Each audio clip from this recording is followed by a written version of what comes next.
touched upon many times, I think, during old school. I will start with 3 cases, which I'm sure you heard a lot about, and then we'll move to a more general discussion, which I hope can be useful for also for your context. So I will start with 3 cases: case of Maidan, case of the war in the east of the country, and case of the autocephaly of the Orthodox Church of Ukraine, and see how in all 3 cases the church was forced to relate to the politics. Church was forced to relate to national identity, and we can maybe reflect about how successful was the church to stand, yes, to its own values. So the first case is that of Maidan revolution, yes, the revolution of dignity, what has happened in Kiev, Ukrainian capital, in 2014. You had a lot from Mikhailo Demid, yes, who was, I think you had a lecture on Maidan some days ago. So he was a Maidan participant, and he wrote a lot on the issue. So I will use some of his ideas, and I will then formulate a couple of questions. I will use a little presentation, but like the last time, I would use it only sporadically. So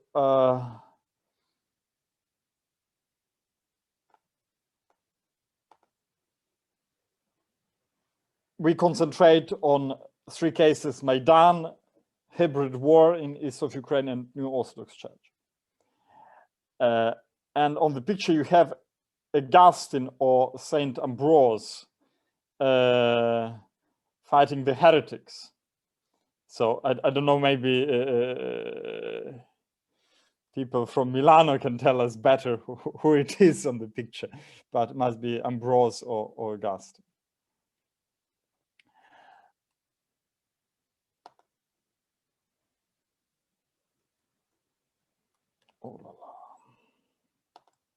Now,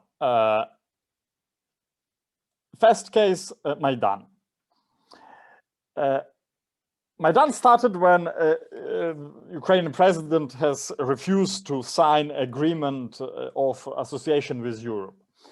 The students went to protest, and the students have been beaten by the police. And then the situation started to escalate until they started shooting in the square, central square in Kiev. The president fled the country, and there were new elections. More than 100 people got shot during this, whatever, 1 month. Now, the churches used the organism, Pan-Ukrainian or All-Ukrainian Council of Churches and Religious Organizations, to make their declarations. Yeah? It's a sort of ecumenical, interreligious NGO where major churches and religions are represented. So the churches and religions, through this body, have condemned the violence, have criticized the state for using violence against the protesters, and invited authorities and the opposition to negotiate. Churches then demanded the government to take into account the demands of the protesters and to punish those who used violence against protesters. So the majority of churches slowly have supported their solidarity to the protests. So first they tried to be neutral, to condemn violence. Slowly they started to supporting the protest. So, for example, the Ukrainian Greek Catholic Church, as some other churches, have publicly expressed their support and solidarity with the Maidan movement. Head of the external office of the church said that the Maidan movement is a reaction against the atmosphere of fear and intimidation in Ukraine and against corruption in the country. It's a movement of principle and dignity with spiritual expression. So you see, the churches start to embrace Maidan as not only a political process, yes, but something that has, if you want, a political, spiritual component. The churches started to mediate between the government and the protesters, but not very successfully. On the other hand, bishops, priests, and pastors of various churches visited Maidan. They spoke from the central stage. They prayed with the protesters. Many clergy physically lived on Maidan, celebrated daily masses, confessed people, performed funerals, etc. So Mikhailo Demid, yes, the priest with the beard who spoke to you, he lived on the square. He had his like tent where he celebrated, confessed, etc. So he was, and many other colleagues from Ukrainian Catholic University, priests from other denominations spent time in Maidan and practiced as, if you want, their ministry. A lot of religious symbols have been used, icons. So it became sort of a protest with a religious face. Certainly, this support by the churches gave, if you want, a legitimacy to the protest. So it was not only to protect those who protest, but also to say their requests have their own legitimacy. Now, Mikhailo Demid says that this Maidan revolution had almost like a liturgical dimension, and some other people agree. For example, the Russian Orthodox priest Cyril Hovorun, who is also a theologian with a position in the US and in Europe, he said that, quote, Maidan was not only a political and social event, but also a religious phenomenon. It explained itself in religious terms and articulated its demands through religious symbols. Another colleague of ours, Vasily Rudeiko, who is a priest and who is a liturgical theologian, and also who spent also time in Maidan, said in an essay which is called Maidan's Liturgical Dimension, he says that every hour during the nocturnal prayer from Ukraine on Maidan, people would light the lanterns, a symbol of light within us, which should dispel the darkness of lie, injustice, and inhumanity. Yeah? Maidan imagines itself as a moment of light, yeah, against the darkness around it. A Dutch theologian who is well familiar with Ukraine, Helen Zordrager, in a paper which draws on interviews and reflections. If you want, I can share her name. If somebody is interested, write to me and I can send her paper. She writes, drawing on interviews and reflections, that Maidan transformed into one liturgical space without clear boundaries in which everybody participated. So it's in a way Christian, but everybody can find her own space there. For Mikhailo Demid, Maidan was something more than a usual gathering of people. From a theological perspective, and I'm quoting Demid, Maidan was similar to the Last Supper, where the Lord found a place for everybody and where all the social classes met. So he speaks in a way about Eucharistic dimension of Maidan. Yes, as Eucharist, yes, transcend classes, races, languages, so does Maidan. Similarly, Rudeiko, yes, the liturgy scholar, describes Maidan in terms of temple and liturgical assembly. I quote, Maidan was liturgical, in both meanings of the term, in ancient and contemporary senses. You know that liturgy, the term liturgy, liturgia, yes, in Greek means the common work. So it's a term which comes from, if you want, from a political domain, not from cultic domain. There is an Italian philosopher, Giorgio Agamben, who wrote on this, has a couple of books. One is called Opus Dei, yes, the work of God, which shows how political terms are used by early Christian church to, in a way, make a statement about its own political aspiration. So Rudejko says that Maidan, in a way, is a merging of this political liturgia, when everybody is contributing, and to the, if you want, cultic liturgy of the church.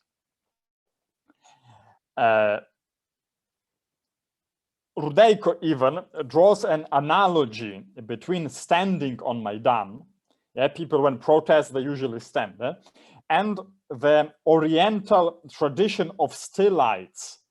There was this ascetic work in Oriental spirituality, where people would stand on the pillars, for example, yes, and spend years on the top of pillars in prayer. So Simeon the Stylite would be one of examples of this. So if you want, people who write about Maidan, like Demet or Rudejko or Zordrager, they speak about liturgical dimension of the protest. And of course, if you want the ultimate liturgical, doxological moment, was the death of many people. Yes, Demet describes this term, this death of more than 100 people in terms of sacrifice. And he says this sacrifice had sacralized the protest. Yes, and again, Agamben says that like sacrifice comes from sacrum facere, to make something holy. Yes, if people die for something, the values for which they die, the cause for which they die becomes something sacred. Now, the people who were killed, the funerary services for them were performed on Maidan Square. So in a way, the old square became one community which performed this funeral. Yeah, people were singing this Pleve Kacha, yes, a popular song, which made a protest into, if you want, a liturgy. Yes, Zordrager speaks about like bricolage liturgy there. So this was my first point, Maidan. What are the questions that this Maidan history allows us to address in terms of relation between church and national identity, church and state? How, from a theological perspective, can we view this engagement of churches with a political protest? Is the liturgy of Maidan not something in competition with church's liturgy? Is it not a blasphemy, if you want, to speak about political protest in terms of liturgia or liturgy? Is this sacrificial narrative not something that is, if you want, a parody on the martyrdom narrative of the church? How, if in a way, political neutrality of churches survives moments of revolution, moments of uprising, etc. How the churches are to decide what is just, what is not, which party to support. It was a challenge. I think it's almost an open question. We know the facts, yeah, which I reported, but maybe the theological reading can follow. My second case is the war in the east of the country and Donbass. I think several of us touched this issue, and you had Father Andriy Zelinsky, yes, who is a Jesuit, who was a military chaplain. So I suppose that he gave like his whatever eyewitness account of what was going on. But there are a couple of points I would like to stress here. First of all, this, if you want, the fact that churches in Ukraine embraced or support Ukrainian state in this war, yes, this shows that Ukrainian independence, Ukrainian borders, if you want, are perceived by churches not as something that is important only from national perspective, but something that has a religious value for it, yes? We can say the borders change every whatever, 30, 50, 100 years, etc. Yes, you look at Germany, you look at Italy, certainly many African countries, you look at Eastern Europe, the borders migrated all the time. So why would a church say, no, the borders that we have now are worth protecting, dying for? When the war in the East started, Ukrainian churches, yes, with the decision of this Pan-Ukrainian Council of Churches and Religious Organizations, the churches called the citizens to take part in the defense of the motherland, according to their religious beliefs, end quote. So in a way, the church said, that's your duty to go and fight to protect the country. In another statement later on, this Pan-Ukrainian Council of Churches said that the independence of Ukraine, yes, and probably, first of all, independence from Russia, constitutes a divine gift. It's a direct quote. And that the disunion of, or if you want, the breakup of national integrity is, I quote, a sin against God and the future generations of our nation, end quote. The national integrity is defined as the highest value, and every discussion on this matter is considered to be out of place, while the separatism and the argument that Ukraine can change borders or that the Donbass can leave Ukraine, this is severely condemned. So my question is here is as following. Fine, we have the principle of self-defense. We have the principle of the international law. Yeah. So you defend your country when it is attacked. But from a religious perspective, from Christian perspective, can we offer an alternative view? Can we offer something more prophetic? My third case is the independence of the new Orthodox Church of Ukraine. You might remember my lecture some days ago. I tried to show you how this church was perceived by other players in ecumenical life of Ukraine. So I think that it is clear for you that the creation of this church, independent from Russia, was done with support of Ukrainian government. Yes, I think even Katarzyna had a question on that. So Ukrainian state, in a way, considered that it was a matter of national security in the moment of the hybrid war with Russia, that Orthodox Church in Ukraine should be independent. Yes, so the argument was that Russia can use the Orthodox in Ukraine as a soft power in the conflict. Therefore, Russia's influence should be in a way stopped, or at least somehow prevented. The churches in Ukraine, Catholics, Protestants, also understood this argument. For example, Greek Catholics after the granting of the Tomos of Independence, the head of Ukrainian Catholic Church, Sviatoslav Shevchuk, said, "I support autocephaly because these processes are important for state sovereignty. Are important for state sovereignty. They are important for our Orthodox brethren, and we evaluate them positively," end quote.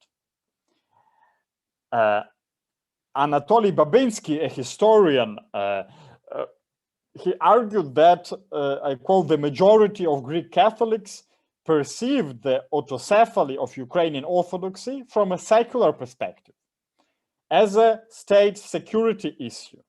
Since Russian state authorities have been weaponizing religion as an active component of Russia's hybrid warfare against Ukraine, the Ukrainian president's attempt to construct adequate defense in this sector was evaluated positively," end quote.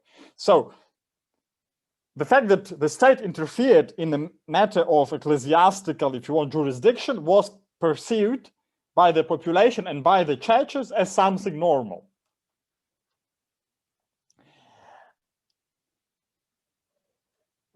Like a side effect of this, of course, is that if you are independent from Russia, there is an implication you become almost relatively more dependent from Ukrainian civil society and perhaps government.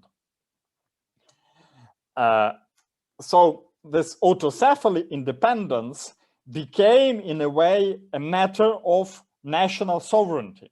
Yes, became an attribute of a nation. Yeah, the narrative of Ukrainian former president, of some church leaders, was that Ukraine will not be an independent, a fully sovereign nation without having its own independent church. So religion was, in a way, as language, culture, educational system, something that, if you want, a criterion for sovereignty. Now,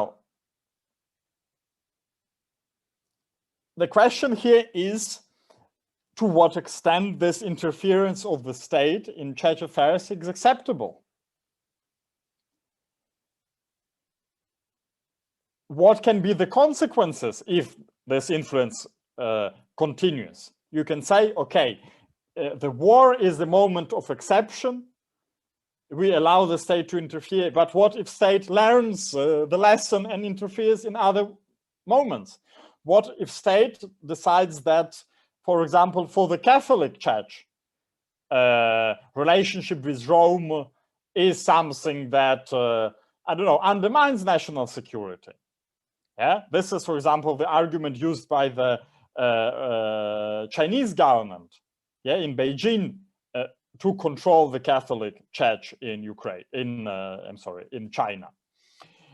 So, what is the evaluation of what can we say about churches, church allowing the state to interfere? So I formulated those three cases, yes, building on what you learned from other classes: Maidan, war, and independence of Ukrainian Orthodox. And now I want, if you want to throw a couple of ideas how we can reflect about relationship between church and state, church and nation, and perhaps at the end we can, I don't know, maybe things can become more clear for us, or maybe I will confuse you further, but I am happy to do that. Now, how to speak about church, state, or church-nation relations?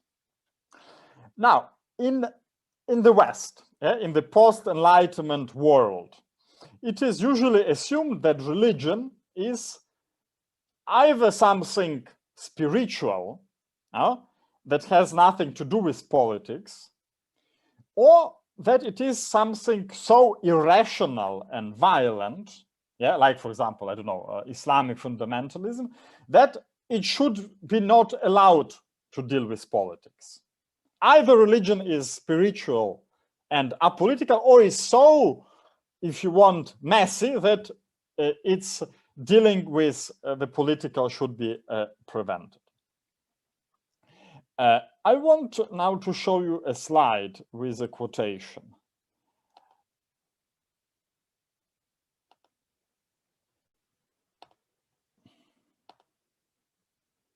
The quotation is by Timothy Fitzgerald, who is a scholar of religion.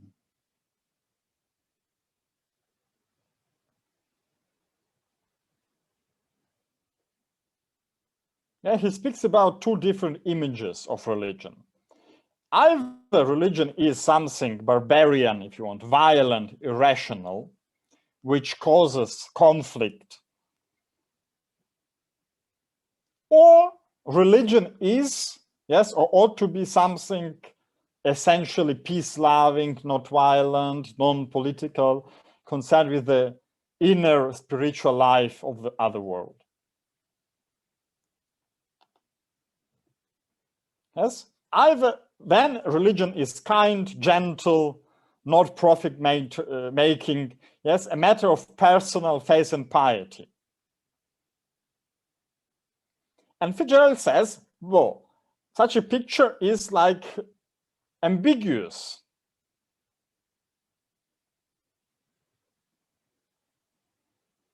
The two images are in a way contradictory. The conclusion which Fitzgerald makes is that religion as a concept is meaningless. But I don't want to like follow him in this direction. I would like just to make this to share with you this quote to see like two ways in which religion is often portrayed. I think that to a large degree, the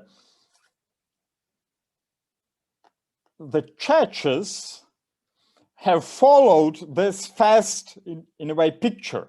Yeah, the churches have accepted to be, in a way, a non-political player, at least in many Western countries. I know that in Asia it might be different, in Poland it might be different, in what is like the Orthodox world it might be different. But I think this picture became sort of normative, because in certain sense the Western paradigm became normative.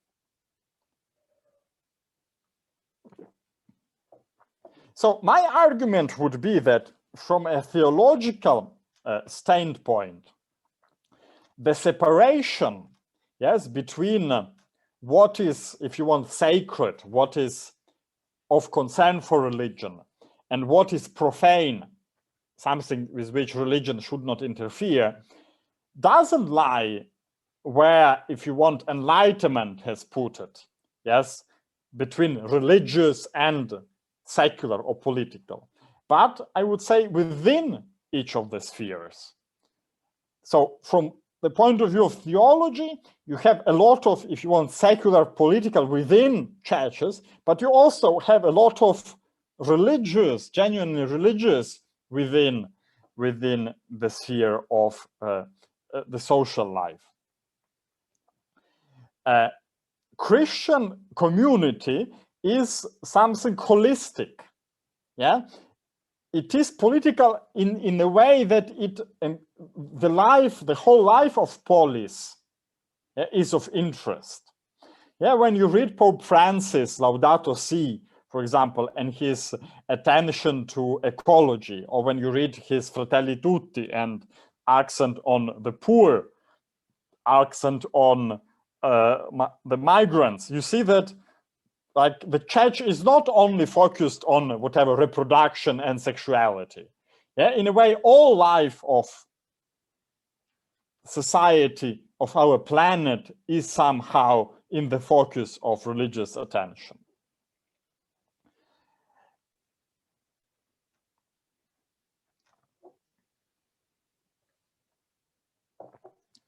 I think that this divide, the idea that the church should be only interested in what is, if you want, spiritual, in a way, it is easier for the church.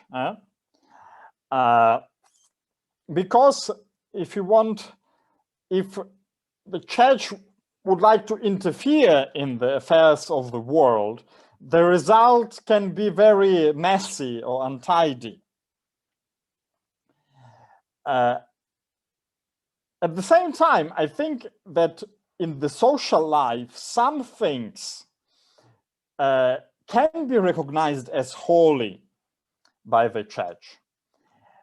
There can be, in a way, some, if you want, sacrality, if we are looking at what people are doing for other people without perhaps necessarily Christian convictions.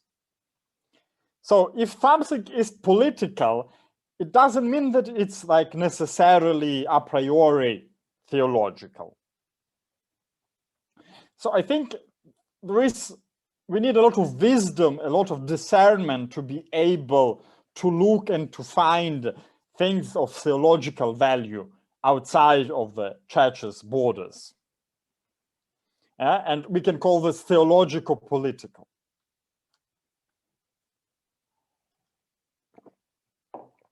Now, the three cases I referred to earlier, they had to do with Ukrainian nation. We said in certain sense with Ukrainian nationalism. And I think a correct theological approach to nationalism is important. Is important for several reasons. Like decades ago, or maybe whatever, a century ago, somebody hoped that nationalism will be over, but it didn't happen. And in many countries we see right-wing nationalist politicians gaining more power and support. In the US with Trump, Brazil with Bolsonaro, Italy had Lega del Nord, I don't know, certainly there is something of that sort in Poland and Hungary. Yes, I don't know about Czech Republic, Slovakia, no African countries, but many countries nationalism is thriving very deeply. Now, since nationalism remains with us for a while, I think it's also important to review what can be a theological approach to nation.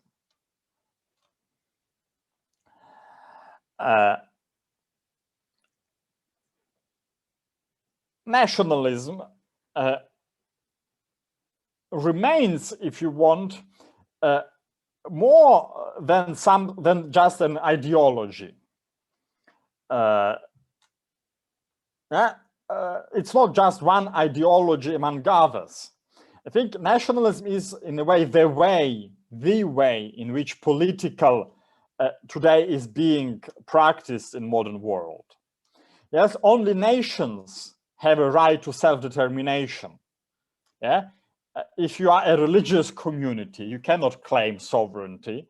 If you are, I don't know, a sexual minority, you cannot claim right for sovereignty. If you are, I don't know, racial community, you will not claim right to sovereignty. You need to be a nation to be independent and have whatever monopoly over violence. What are the problems with nationalism? I think one of the first problems is that nationalism is linked to secularization. I like this quote by Louis Dumont. Louis Dumont is a French sociologist of religion. Actually, he is a scholar, also a scholar of Hinduism. His very famous book is Homo Hierarchicus, where he explores the hierarchies. So in what I consider one of the best descriptions of relationship between religion and ideology of the modern nation state, Dumont argues that in the past, religion was had the highest value for the identity of people. But today, this place of identity making is taken over by the modern nation state.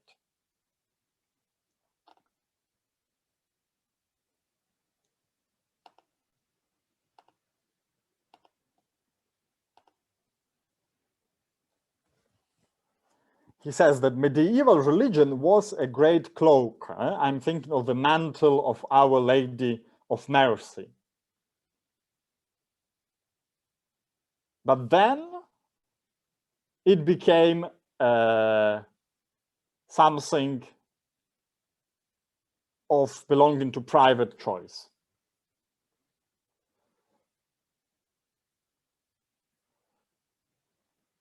Religion stopped being something that covers all spheres of human activity, and it is in a way the nation state that takes over from religion.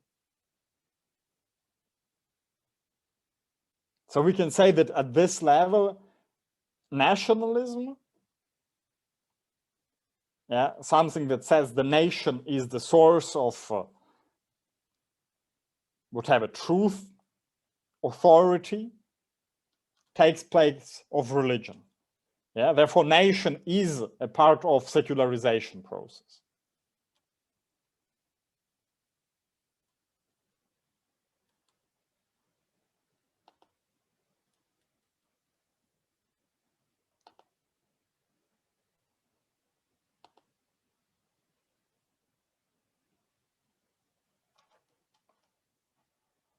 You see, in this way, a nation implies secularism. Yes, because if religious identity is what unites everybody, there is less place for the nation. While with nationalism, it is national identity that becomes like the only all-embracing mantle. Yes, while religion in a way must become a personal practice.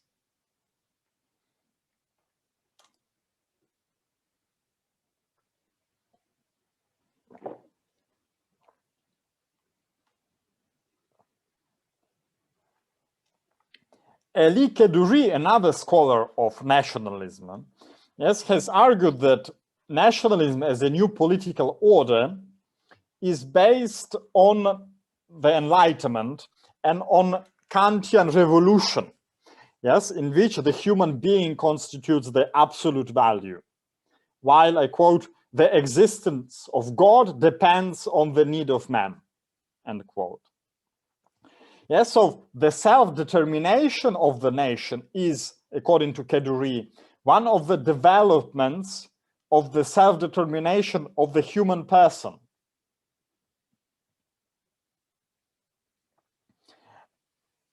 Another scholar who goes along the same lines is Benedict Anderson. He has a very famous book, Imagined Communities. So Anderson says that nationalism became possible in the moment when, for example, the sacred language, Latin, lost its uniting force over European countries, when the belief in supernatural legitimacy of monarchs has disappeared, when people start having a different conception of time, etc. So one of the problems with nationalism that it is, in a way, it comes with secularism. We might want to embrace it. We might want to embrace secularism. And I think there are theological arguments to embrace secularism. But we need to be aware that nationalism comes with secularism. The second, if you want, theologically problematic aspect of nationalism is that nationalism imitates religion. A scholar, again, in religious studies, in a short, Ninian Smart has a short essay called Sacred Nationalism. And he lists several dimensions of religion which are displayed by nationalism. Let me share them with you.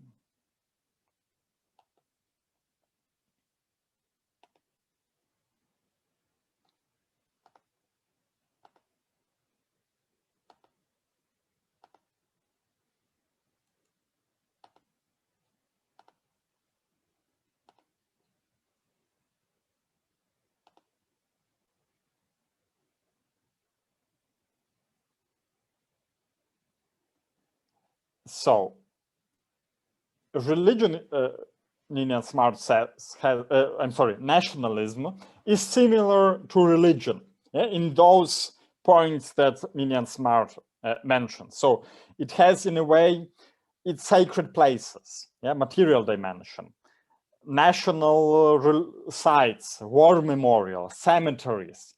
Yes, in some countries you are punished for desecrating a flag. So he says all sorts of places, physical objects are made into relics, if you want, of sacred places. Nation has its own mythical dimension, yes? So the history, which is like crafted in a particular way, like its own saints, yes, people, statesmen, scientists, artists, etc. Yeah? We put monuments to them. They are considered to be sort of the saints of the nationalist religion. It has its own rituals, yeah, celebrations, commemorations, and Smart and some other scholars say that usually a defeat in a war is a much more powerful thing to commemorate than a victory, because it shows that we have our own martyrs, we are losing our own people, sacrificing them for some cause. There is an ethical dimension, and in a way, a teacher at a school, yes, is training the young people to be like morally good people, yes, pay taxes, be ready to fight in a war. You teach morality, and often churches, when they argue about the teaching of religion in the schools, they say, oh, we need to teach religion because in this way we educate moral or ethical citizens. The doctrinal dimension, yeah, Smart says that there is a dogma that each nation should have its own state. Something that like didn't exist a long time ago. And experiential dimension. Nationalism tries to provoke a pronounced emotional response. Yes, songs, feeling of brotherhood, things of this sort.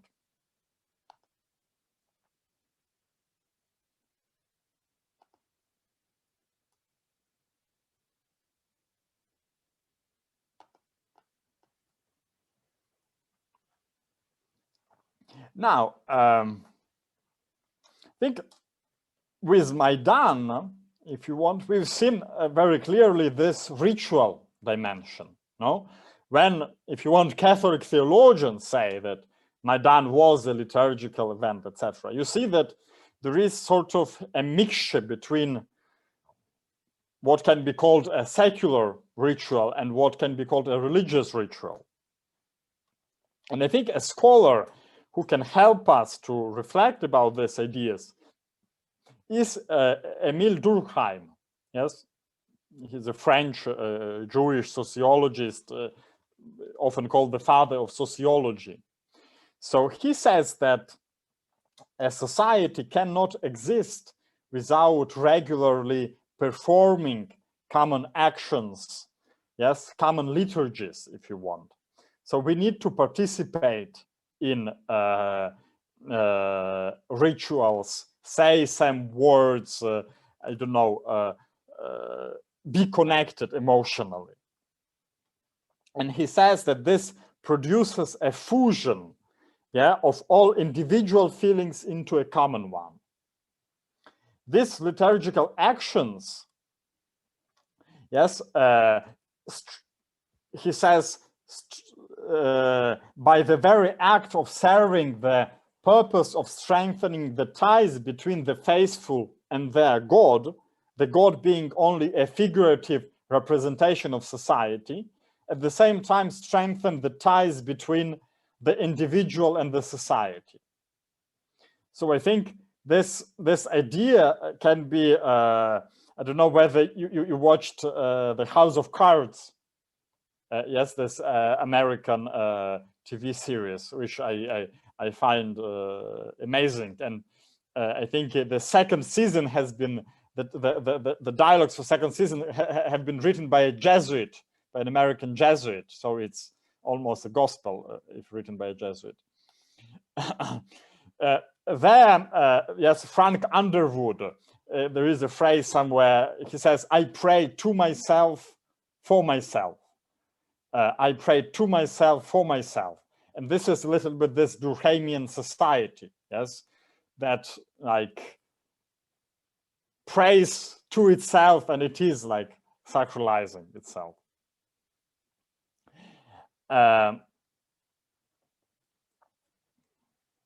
Funnily enough, for Durkheim, there is no difference whether the ritual is, if you want, secular or religious. In a way, for him, everything is almost the same in terms of function. Here is a quote.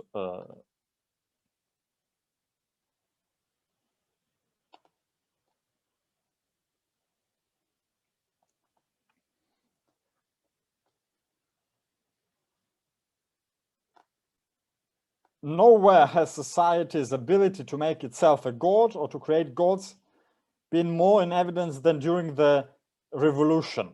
And he refers, first of all, to French Revolution. Things that were by nature purely secular were transformed by public opinion into sacred things.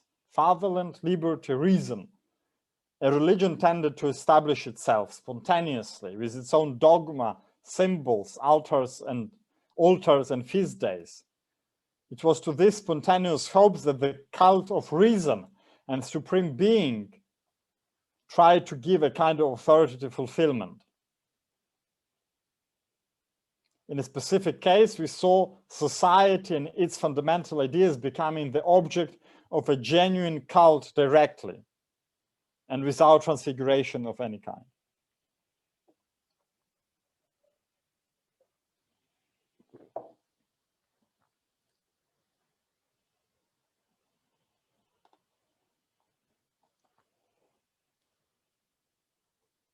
So now you see why I think that Maidan can be read through the lenses of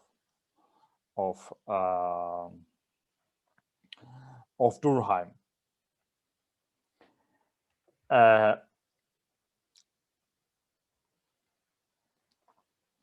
Now, another element which is important in all of this, that what is sacred in a way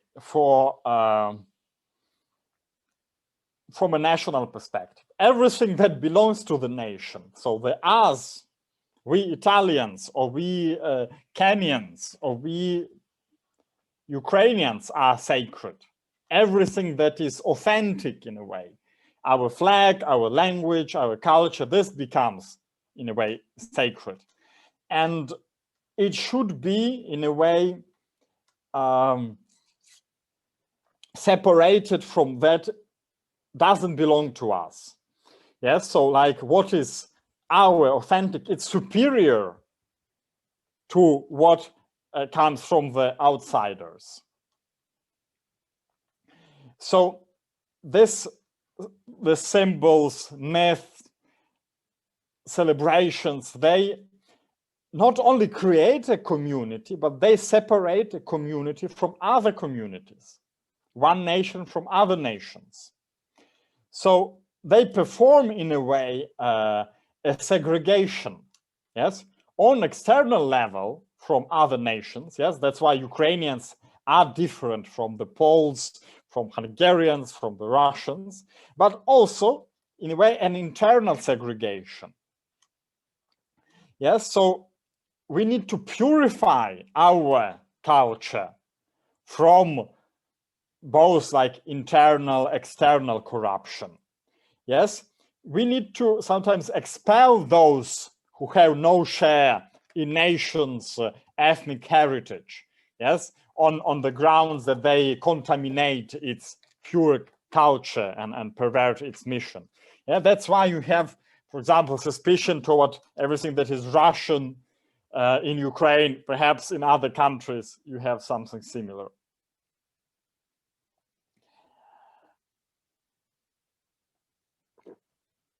So the problematic of the people who don't belong to the sacred community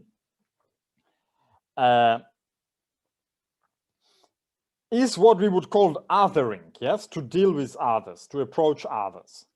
And I think a scholar or philosopher which can help us to think about those ideas is Carl Schmitt. He was a German Nazi jurist, a Catholic, who was forgotten, I think, after the Second World War, but became very popular, both in the US and in Europe over last decades, when they started to speak about post-secular age. So in the concept of the political, Carl Schmitt, I can write his name,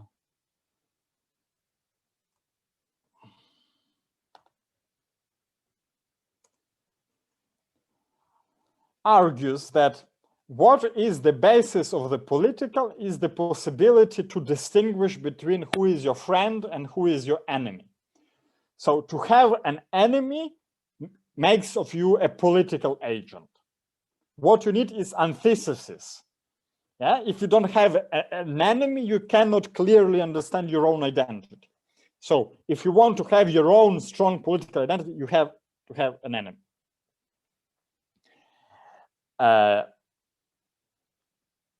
So in a way, nationalism, by creating this like dichotomy, what is national and what is not, what is authentic, what is not, produces enemies, if you want. Produces enemies, because enemies are necessary in order for a nation to be cohesive. No? To come back to the House of Cards, yes, in the moment when Underwood see that they will not be re-elected, they start a war, because the war will unite the nation.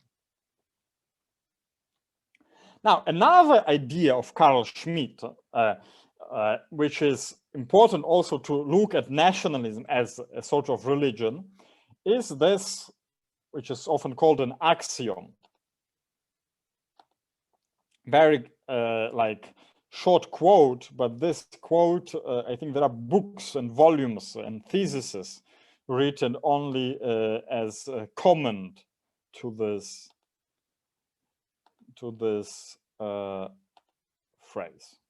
So he says, all significant concepts of the modern theory of state are secularized theological concepts.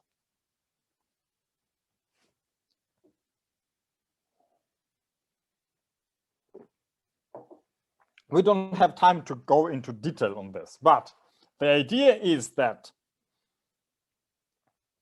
actually our ideas about, I don't know, that all power remains with the people, that the people is sovereign.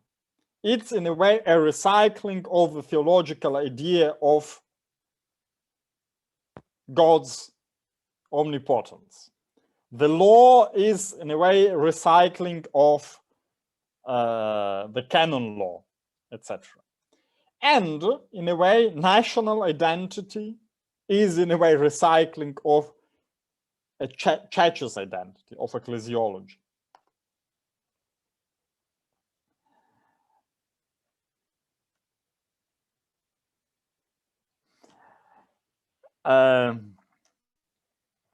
Another way to speak about this, you see, Schmitt says that if a nation is in a way a secularized theological concept, you can read religion and nation according to the same criteria. Yes, and actually, like Durkheim or Smart are doing this to a certain point. Another way of speaking about this, like duality, political, religious, is the concept of civil religion by Robert Bellah. Robert Bellah published a very famous article, Civil Religion in America, where he says that actually, like, American nationalism is so much influenced by the Puritan or Judeo-Christian theology, that what we have actually is a religion. And I give you his quote, Robert Bellah. So he speaks that the American God, yes, in God we trust, of, I don't know, American money, etc. This God is like involved in history with a special concern for America. So if America goes and brings democracy to, I don't know, to North Africa, to the Middle East, it does, in a way, God's work.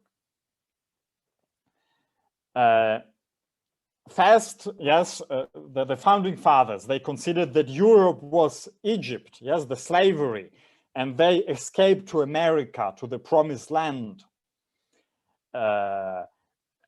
where they become the light unto nations. Yeah, so this is the like merging of religious and political discourses that, at least to my mind, comes to mind when we, I'm sorry for terrible language, to my mind comes to mind when we speak about Maidan.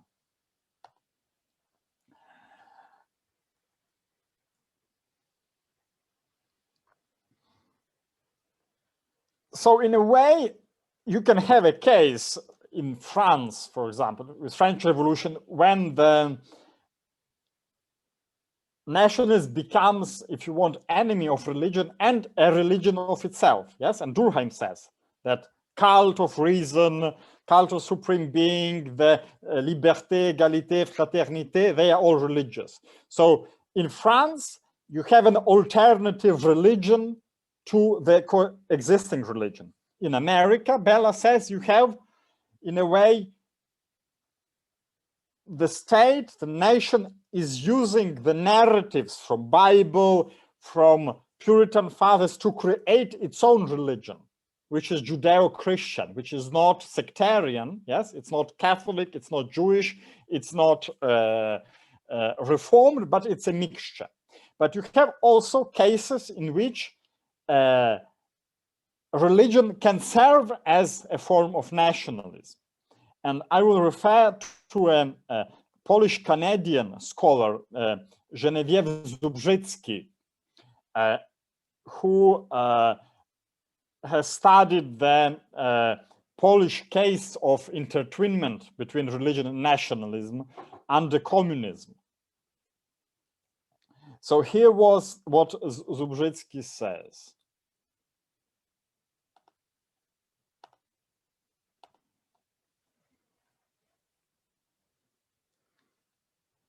In the communist Poland, it was not political institutions and symbols that were sacralized and became the objects of religious devotion, following the French revolutionary model, but religious symbols that were first secularized and then re-sacralized as national. Biblical allegories, pilgrimages, a simple participation in Sunday Mass were largely politicized as carriers of national identity. In the place of religion yielding to nationalism or nationalism becoming a religion, here religion becomes nationalism. It might be a bit complicated and very dense with concepts, but what Zubrzycki is trying to say that, unlike in France, when the nationalism became religion of itself, in communist Poland, the religious symbols became symbols of, in a way, protest against Soviet domination, became symbols of national identity. Yes, to go to Sunday Mass didn't mean that you are practicing, believing Catholic, it's meant, or it could have meant both, that you are good Catholic, but also that you are a Polish patriot who is against Soviet rule. A pilgrimage to Częstochowa also had not only, if you want, or for some people it didn't have religious meaning, but it had political meaning.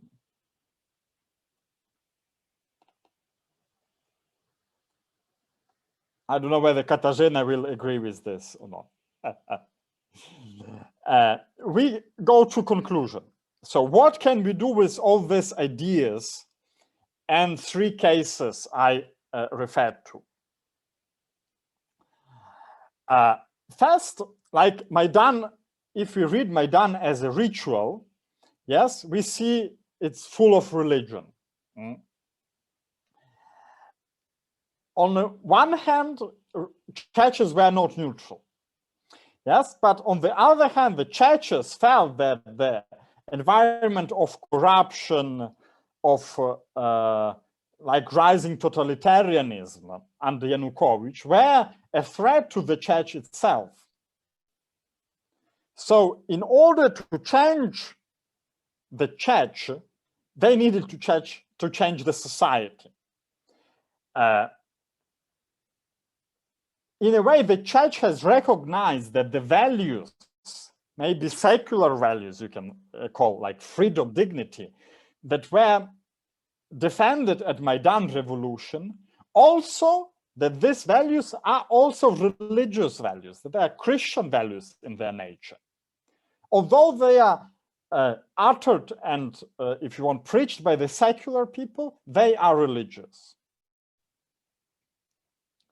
So, in a way, the church contributed to the situation by teaching people to be free, independent, if you want, of government. The church has played, in a way, a critical role, somebody who criticized the government in order to help people to conserve their dignity and freedom. But what is like the most astonishing is that I think the church has seen within the secular framework something of a value for religion. The second point, war in Ukraine, war in Eastern Ukraine. The war and the concept of enemy that the war generates can be, in a way, read through the lens of Carl Schmitt. Yes, by distinguishing what is what is Ukrainian. The churches, in a way, participate in this enemy making. Yes, and this enemy making is political, yeah, in the Schmittian sense. So there is a dilemma here. Yes, on the one hand, you want to strike back to an enemy. On the other hand, like Jesus tells us to offer the other cheek. Yes. On the one hand, Jesus has surrendered himself to crucifixion. On the other hand, we, in a way, feel duty to protect, if not ourselves, our friends, our relatives. The tradition of the church, yes, as a rule, did not forbid to protect oneself and others. Yes, and sometimes if you surrender, it's like an incentive to the aggressor, to the enemy, to go further and further. But in a way, every retaliation provokes a backlash, yes, and contributes to the escalation of violence. Now, when the humanity has nuclear weapons, yes, we don't know where does this escalation stop, and when will be, whether we are always 100% sure that we will avoid the destruction of mankind. So it's also a difficult question. The third question, this new Orthodox Church in Ukraine and the government involvement. Of course, in a way, you can see that since religion and national interest is so intertwined, the state feels, in a way, duty to protect national interests, and this is being received by other religious players. At the same time, when a church is reduced to serve a nation and national interests, it betrays its universal vocation and its eschatological identity. What is the right balance? Yeah? And I don't know the answer, but from what I tried to argue in this lecture is that it is complicated. And I try to offer you a couple of instruments and ways to think about those issues. Thank you for your attention. If there are any questions, I will try to answer them. Thank you.